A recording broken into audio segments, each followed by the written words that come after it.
undeniable that they are playing very, very solid stuff right now.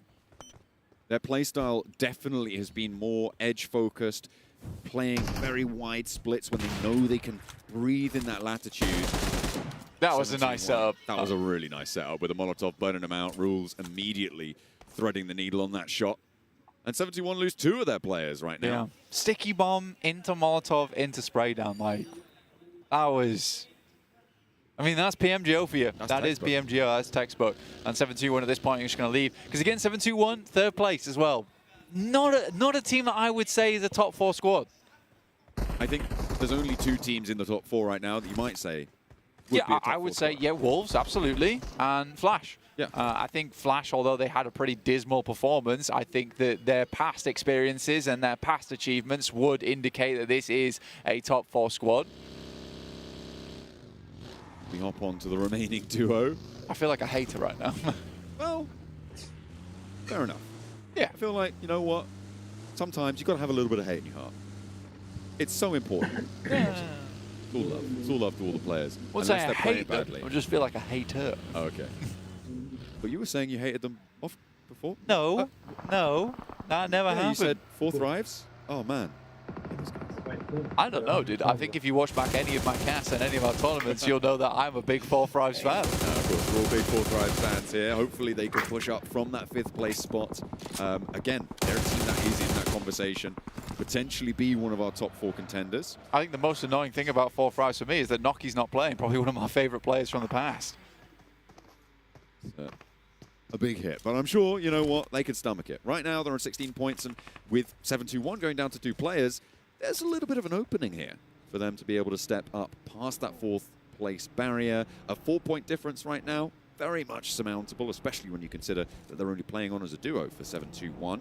For 4th thrives, they're on the south coast right now. They'll be playing from not too far away from the cliffs and quite close to foot right now, as you can see them on the screen taking shots at one another. Currently being okay though. They're currently doing just fine. You're playing over towards the eastern side of Yellows. I think it is a difficult position to be in for 4 thrives where, yes, they have set themselves up for success if the circle moves far south because they can just instantly swim to Sosnovka. That is a low possibility, but it is there. But right now, they're locked in by a fair few squads. You've got Wolves in front of them. You've got Eder towards their western side. You've got Foot as well, who have a very much locale on this team. So 4 thrives aren't going to be moving for a while. A little bit longer on them. They have to stick in spot. Right now, the only casualties that we've seen have been from that hot drop in Milta on the repeat.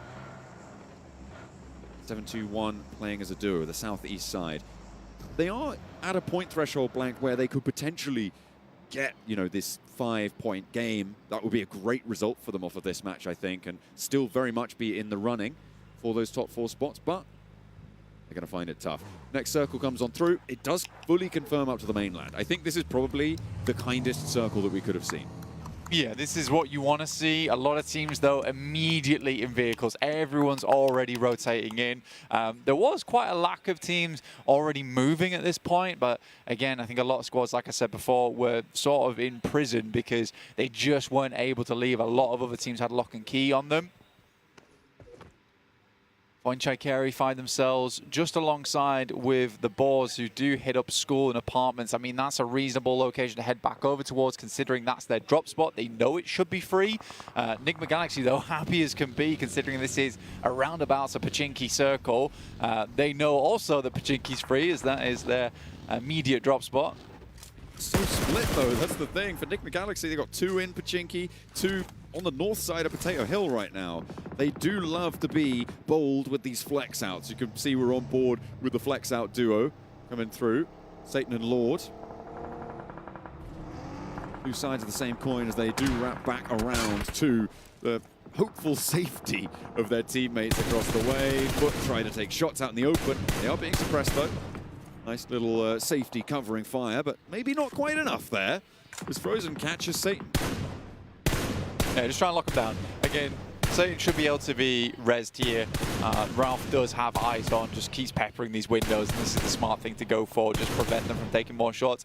Not sure how much more you need to send back this way now. You've locked down the position.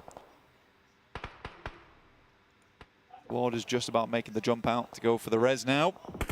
Yeah, most players in, and actually in fairly strong spots. 4thRives finally could breathe a little bit of fresh air down towards the south side. I think they managed to get one player on an outpost on the northern edge. He's just scouting around, trying to figure out where they can go. That is IQ. Things info full. Very nice stuff. Necessary to move forward. There's only one team that isn't in this next zone blank, and that's T2K. They are still currently over by Milta, so yet to rotate in from their earlier hot drop on that southeast side, and they will be able to beat a pretty fast path through to farm, but beyond that, it's going to be pretty fraught with danger for them moving on. As we're hopping in with Boars up towards apartments, nearby school as well. These players do have quite a bit of this northern side under control near Team Flash, though. And that's a pretty dangerous place to be. It's a scary team to come up against. But Potato Hill being like such a focus point for the lobby is a little bit wild, where you just have this mound towards the center. Cause a little bit of problem when it comes to rotates, but we are getting into zone 3 right now. And it's just dead center. Voinchai very pleased that they sent out a little bit earlier down towards that south side. They have control over towards the northwest edge of Potato Hill. But again, this cuts off sightlines in a way that sort of makes this one of those donut circles, right? It's going to be a lot of action on the outer edges, and some teams managing to control that middle area. This is very much moving from Battle Royale to King of the Hill. But this is the sort of game that Team Flash have shown that they like to be playing in, right? Play from a position of strength on the edge, start to flex out and really hamper the teams that are moving around you. So for the Boars, for teams like RJC as well out on that eastern side, it could get dangerous being so close to Team Flash. Teams that are starting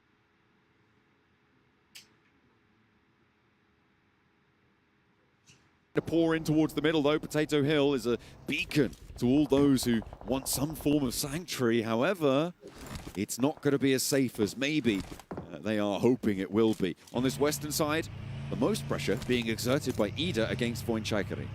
We have a very central lobby as well. A lot of players like to go towards the middle of the circle, and I think Potato Hill can get a little bit congested. I think you can usually hold 2 to 3 teams. 3 teams is a bit of a stretch, but it is possible.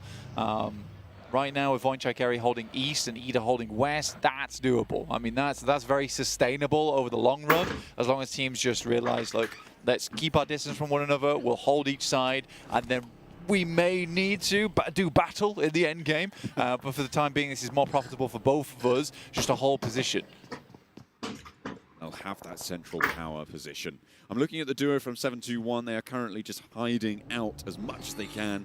Found a little bit of cover on that south side and trying to maintain that third place spot as best as they can, but the Wolves are just south of them and just south of them on the tables as well. And Alula on the northwest side, actually they probably have a pretty tricky rotate ahead of them. Either go through Pachinki or wrap past the fields, and nobody's going to let them do that for free. It's a hard push. I think for 7-2-1 they locked down a nice compound, at least. I think it's livable there.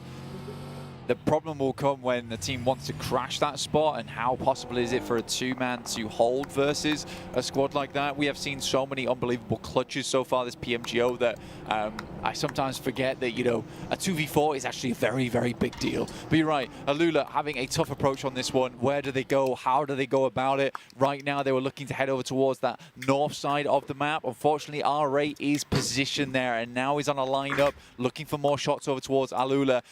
I don't know how possible it is for Alula to live this one. They are under a lot of pressure. RJC as well, we're on board with them and their T2K embroilment. A little bit further towards the east side of the circle. RJC, they're just going to give up the ghost and send away from that one. Not even going to try and get any sort of retribution there. And okay, Alula, they flex back out. I think they did manage to get the res there, Blank, but a hard east shift makes it all the harder for them to make this move. I mean, this is great news for the teams out on the east side, and 7-2-1, whilst they're okay about it now, as you said before, that threat of a team crashing you just skyrocketed. Either way, they've been thrown a Tyrannosaurus Rex-sized bone here. A little lifeline. A little lifeline for them. Hopefully not looking to go extinct in this match. A little lifeline for the boys, which is great news for them. And I think for 7-2-1, they do need to worry about that crash, though. Like, that is the biggest deal for the guys over inside this building, because someone's going to want it at some point. This is a great spot to play in. It's a very safe spot as well. How have Enigma Galaxy managed this rotate through? I thought Fourth Rise would have had it completely on lock. But they've just snaked their way through one by one, and now they're crashing over towards Goat Team. Enigma Galaxy, yeah, they have a lot of these opportunities coming their way where they are very, very aggressive and they're looking to send in. I mean, this is a good spot to take. They realize that going over towards the eastern side, very, very difficult maneuver for them. So they're just going to try and clear out this southeast edge. It's a bold maneuver, but I think they were assuming that teams are already trying to scout further over towards that northwest. So they've caught Go off guard here, which is great news. Yato wanting to find a nade back over towards them. A lot of damage was done over towards one of the Enigma Galaxy players. The burn on the inside there was pretty potent. And another nade finds a second knock over towards Enigma Galaxy.